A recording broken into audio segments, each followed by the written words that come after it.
Welcome back to the deep dive. Ready to really get into it today. We're diving deep into cortisol, the hormone that seems to be connected to so much these days, especially when it comes to stress. And it looks like you're trying to really get a handle on how cortisol is impacting you based on all this research and notes you've given us. Yeah, absolutely. And what I find fascinating is we always talk about healthy habits, right? Diet, exercise, all that. hmm But we rarely connect the dots back to stress and how this hormone cortisol really affects how we feel. Right, like we're missing a big piece of the puzzle. So let's unpack this. What exactly is cortisol? I mean, what's it doing in our bodies? Well, imagine you're way back, like 200,000 years ago. You're one of our ancestors out in the wild. Danger everywhere, saber-toothed tigers, rival tribes, you name it. Sounds a little stressful, yeah. Incredibly stressful. You need to be ready to fight or flee in an instant. That's where cortisol comes in. It floods your system, gives you that burst of energy, sharpens your focus, even blocks pain so you can deal with whatever threat is in front of you. So it's like our body's natural alarm system getting us pumped to face a challenge, huh? Exactly. And back then, for our ancestors, that cortisol surge, it was a lifesaver. But here's the thing. That same response that was so crucial for survival way back then, it can actually cause problems in our modern world. Well, yeah, we're not running from saber-toothed tigers on a daily basis. Precisely. Our stressors today, they're more chronic, right? Work deadlines, relationships, money problems, that sort of thing. And when we're constantly in that fight or flight mode, our cortisol levels stay high. And that's where the trouble really starts. So we're stuck with this ancient stress response that's not really built for the modern world. Exactly. And that's why it's so important to understand cortisol, because if we can learn to manage it, we can actually take back control over our health and well-being. Okay, so chronic stress equals high cortisol. What's that doing to us, like physically? One of the first things you'll notice is how it affects your metabolism. Cortisol, it's all about mobilizing energy. So when it's constantly elevated, it can lead to insulin resistance, which basically means your cells aren't responding to insulin the way they should. Insulin's the hormone that helps us use glucose, right, for energy. Exactly. So when we have insulin resistance, sugar builds up in our bloodstream instead of getting into our cells. And that can lead to, oh man, a whole bunch of problems, right? Weight gain, even type 2 diabetes. Exactly. And this is where it gets interesting. The source material actually mentions specific numbers to pay attention to. It suggests aiming for fasting cortisol levels below 10 and fasting insulin levels below 10 as well. So those are kind of like our benchmarks for a healthy stress response. Think of them as warning signs. If your cortisol is consistently above that, that's a sign that your body is under chronic stress. And it might be time to take a step back and look at things. Okay, so high cortisol messes with our insulin and blood sugar. What else should we be on the lookout for? Another interesting connection is the relationship between cortisol and cholesterol. Now, we always hear about how cholesterol is bad, but it's actually essential for a lot of our bodily functions, including the production of cortisol. So our body needs cholesterol to actually make cortisol. It does. And when we're chronically stressed and our body needs more cortisol, our cholesterol levels might actually go up. It's like our body's trying to keep up with that demand. So it's not really the cholesterol that's the problem, but kind of like the bigger picture. Exactly. The real issue is high cortisol, together with high insulin. It creates this kind of perfect storm for chronic inflammation throughout the body. Okay, so how does inflammation fit into all of this? Well, inflammation it's your body's natural response to injury or infection. It's necessary for healing. But when it becomes chronic, that's when it can be harmful. And one thing it does is it makes cholesterol more likely to build up in our arteries. Which can lead to, heart problems down the line. Wow, it's like a domino effect, right? High cortisol that leads to insulin resistance, then inflammation comes into play. And it can ultimately increase our risk for some pretty serious things, like heart disease. Precisely. And we haven't even talked about the impact of high cortisol on our mental and emotional well-being yet. Which is a whole other layer to this complex puzzle. Indeed. Well, I'm definitely ready to dive deeper into that, but give me a second to process all of this. It's amazing how we just kind of take our bodies for granted, until something goes wrong. So true. We're kind of on autopilot, not realizing what's going on inside. Exactly. And the more we understand how our bodies work, the better choice we can make, right? Absolutely. Knowledge is power, especially when it comes to our health.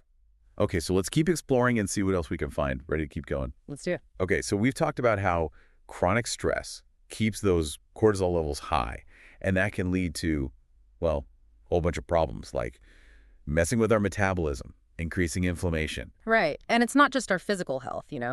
Cortisol also has this huge impact on our mental and emotional well-being.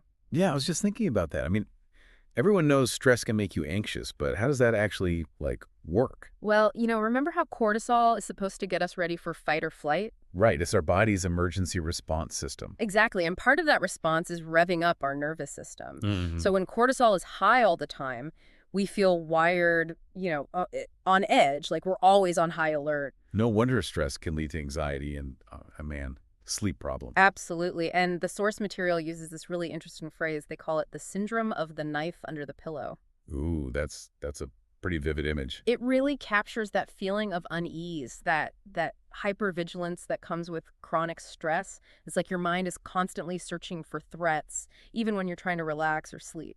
And speaking of sleep, I know that's a big one when it comes to cortisol. Oh, huge.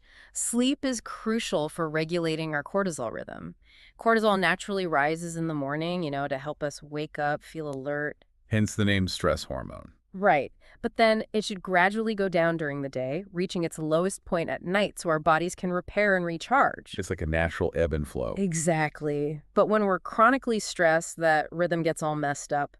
We might end up with high cortisol at night, making it hard to fall asleep or stay asleep. And then we wake up feeling exhausted, which just adds to the stress, right? It's this vicious cycle. Lack of sleep makes the cortisol even worse, and it just keeps spiraling. So it's like a double whammy. Precisely. That's why getting enough sleep is so important, especially when we're stressed out. Okay, so enough sleep, manage those stress levels, watch out for those signs of high cortisol. What else can we do to keep this cortisol beast in check? Well, let's shift gears a bit and talk about some practical things we can do. Knowledge is great, but it's useless if we don't actually use it.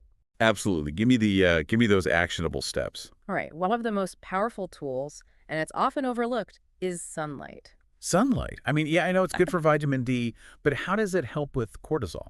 Well, morning sunlight helps to reset our natural cortisol rhythm.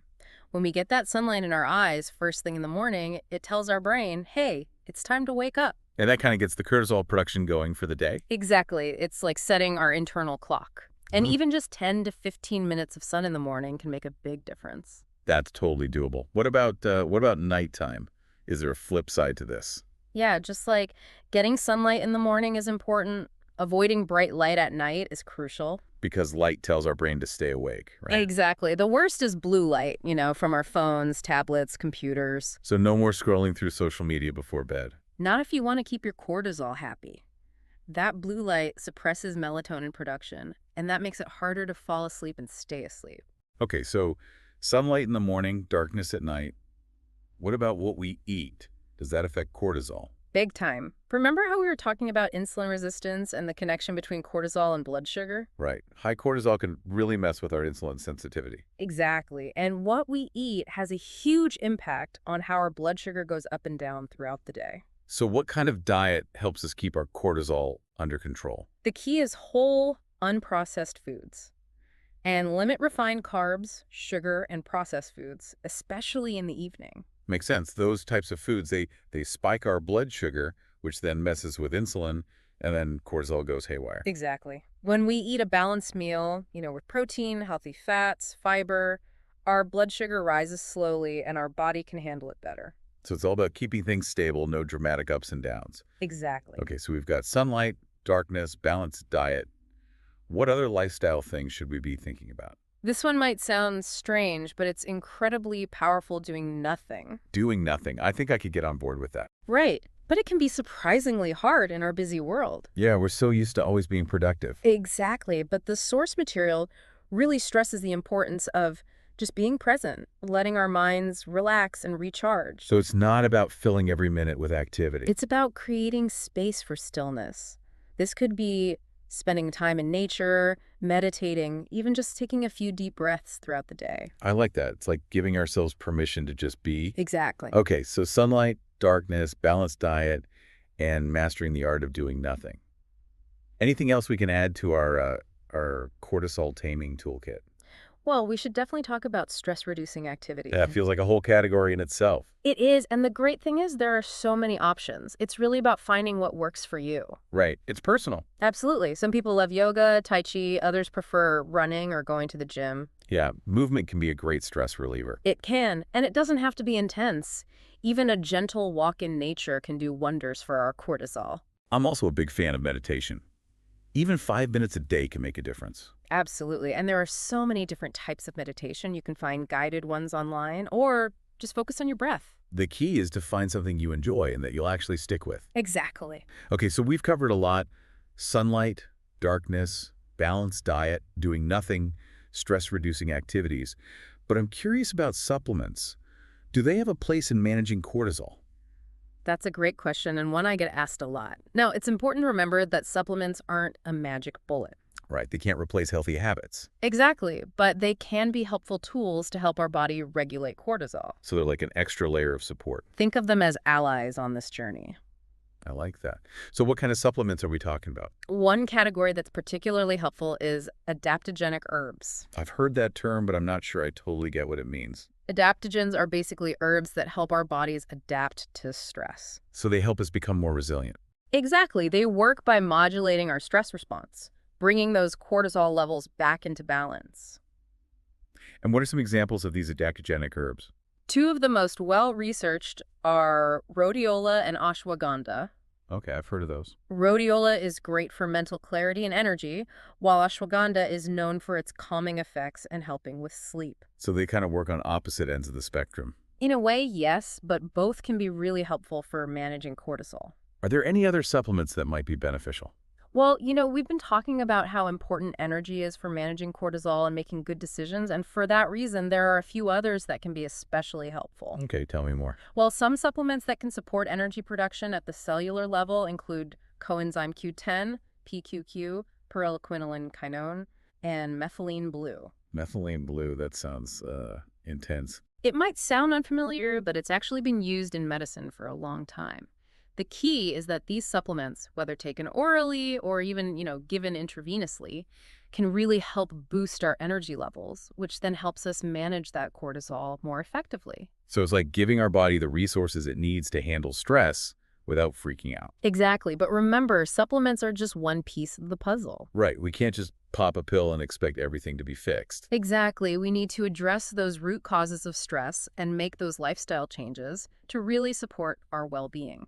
So back to managing cortisol. What are some other things we could do? You mentioned sleep earlier. Yes, sleep is so crucial for regulating cortisol. Remember how cortisol naturally dips at night to allow for melatonin production and repair? Right. Well, if we're not getting enough sleep or our sleep is constantly interrupted, it throws our cortisol rhythm off balance. And that can lead to, so many problems, right? Exactly. We might wake up tired, struggle to focus during the day, crave sugary foods for a quick energy boost. It's a vicious cycle. It is, and it's why having a relaxing bedtime routine is so important. What are some tips for a good bedtime routine? We already talked about limiting screen time. That's a great start. Dimming the lights a few hours before bed can also help your body wind down. Makes sense. Reading a book, taking a warm bath, listening to calming music, those can all be helpful.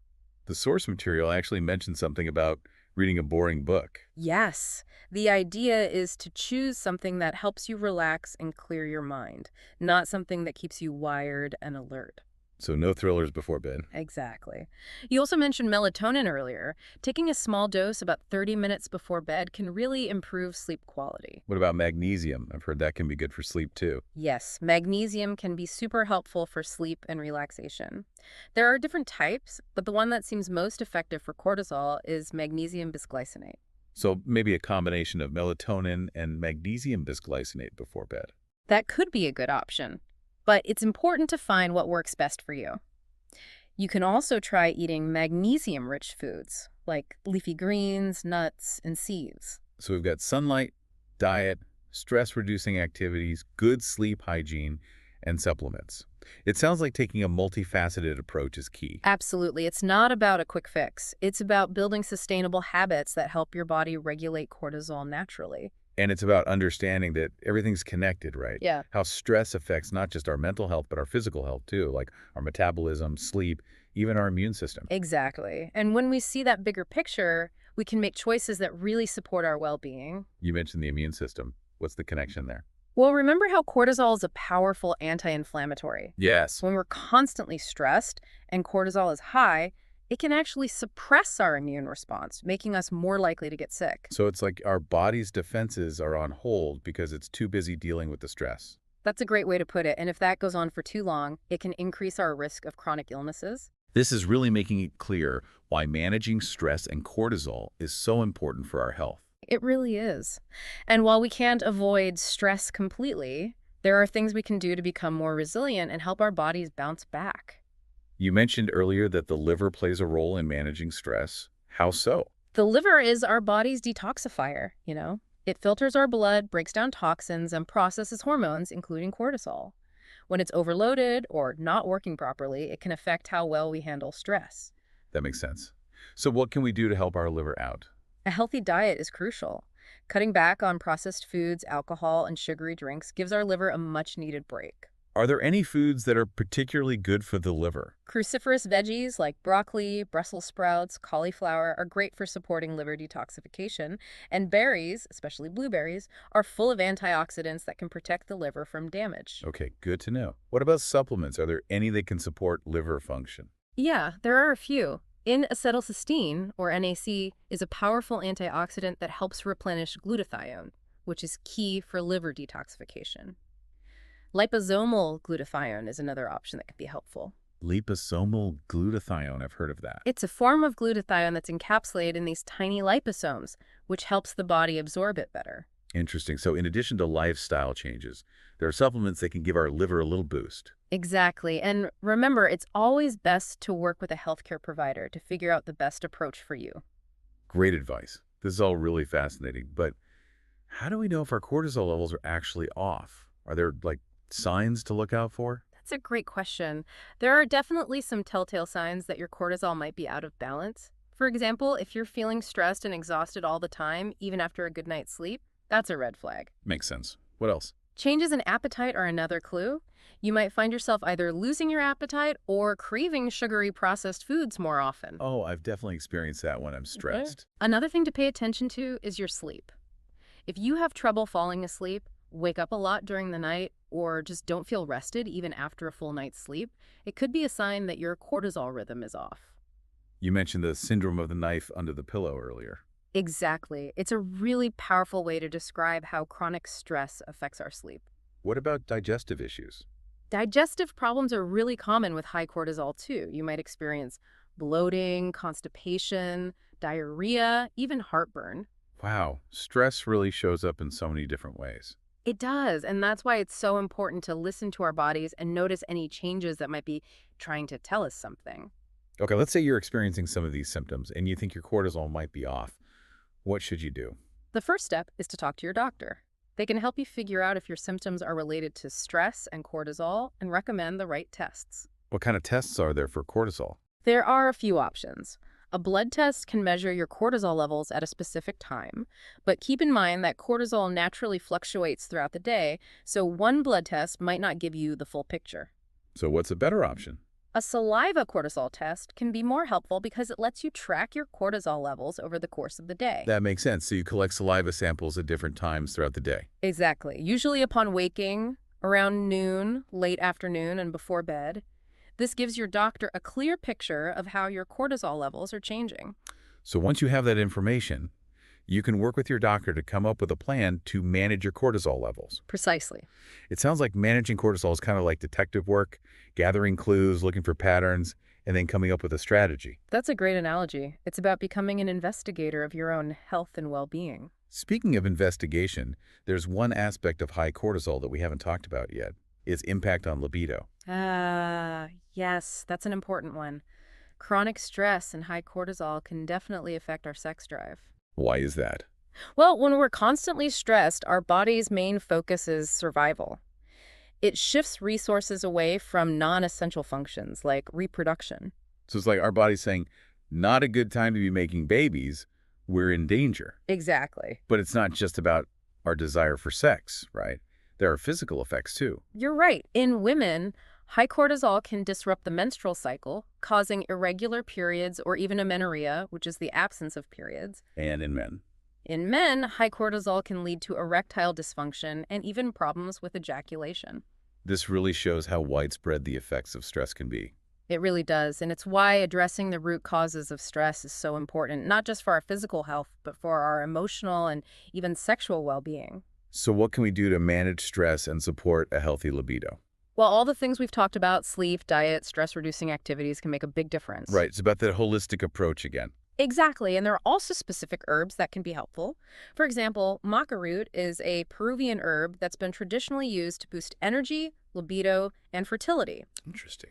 Another helpful herb is Tribulus terrestris, which has been shown to improve erectile function in men and increase libido in both men and women. So once again, it's about supporting the body's natural functions with a combination of lifestyle changes and targeted herbs. Precisely. This has been a really eye-opening deep dive into cortisol. We've covered a lot, from the basics of how cortisol works to how it impacts our physical, mental, and even sexual health. It really shows how important it is to take a holistic approach to managing stress and supporting our overall well-being. We've talked about the importance of lifestyle changes, like getting enough sunlight, prioritizing sleep, eating a balanced diet, and incorporating those stress-reducing activities. We've also explored a range of supplements that can help, but it's key to remember that these are meant to support, not replace, those healthy habits. It's about creating this symphony of healthy choices that all work together to bring our bodies back into balance. That's a beautiful way to put it. So, for everyone listening, I encourage you to take a moment and think about your own relationship with stress. What are your triggers? What helps you cope? Are your coping mechanisms working for you? Or is it time to try some new strategies? And remember, there's no one-size-fits-all solution. It's about finding what works for you and making those gradual, sustainable changes that you can stick with. It's about taking back control over stress and creating a life that feels vibrant, joyful, and fulfilling. Well said. And on that note, I think it's time to wrap up this part of our deep dive. But before we go, I want to leave you with one final thought. We've been talking about how chronic stress can lead to all these problems, but it's important to remember that stress itself isn't like inherently a bad thing. Right. That's a really important point. Stress is a natural part of life, and it can actually be beneficial. Yeah, it's what motivates us, Yeah. gets us going, helps us meet deadlines, pushes us to grow. Exactly. The key is not to avoid stress altogether, but to learn how to manage it. To become more resilient, like you said before. Precisely. It's about finding that sweet spot where stress challenges us but doesn't completely overwhelm us. So it's like finding that Goldilocks zone of stress, not too little, not too much, but just right. Exactly. And that looks different for everyone. What stresses one person out might actually energize someone else. Right. It's all about knowing ourselves and how we react to stress. And that's why self-awareness is so important. Paying attention to our bodies, noticing how we react to different things. So if we're feeling, overwhelmed, anxious, or just constantly exhausted, those are signs that our stress levels are probably too high. Exactly. And those are the times when we need to take a step back and use some of those strategies we've talked about. Like getting enough sleep, eating well, spending time in nature, doing those stress-reducing activities. Absolutely. It's about having a whole toolkit of strategies that we can use. And remembering that we actually have more control than we think. That's so important. We often feel like we're victims of our circumstances, but the truth is we always have a choice. A choice in how we respond. Exactly. And that's pretty empowering. It is, and it's a journey, not a destination. We're all constantly learning and growing. And sometimes that means asking for help, right? Absolutely. Whether it's a therapist, a coach, a friend, a family member, having a support system can make a huge difference. It's about realizing we don't have to go through it alone. And sometimes just talking about what's stressing us out can give us a whole new perspective. It's like they say, a problem shared is a problem halved. Exactly. So to wrap things up, it sounds like managing cortisol is really about taking a holistic approach to our health and well-being. I think that's a perfect way to put it. It's about understanding how our bodies and minds are connected. And recognizing that we have the power to make choices that support our overall well-being. Well, this has been an incredible deep dive. Thank you so much for sharing your expertise with us. It's been my pleasure. It's been a really great conversation. And to our listeners, we hope you found this exploration of cortisol insightful and empowering. Remember, knowledge is power. And with the right tools and strategies, you can really tame that cortisol beast and create a life that feels vibrant, joyful, and fulfilling. Well said. Until next time, happy diving.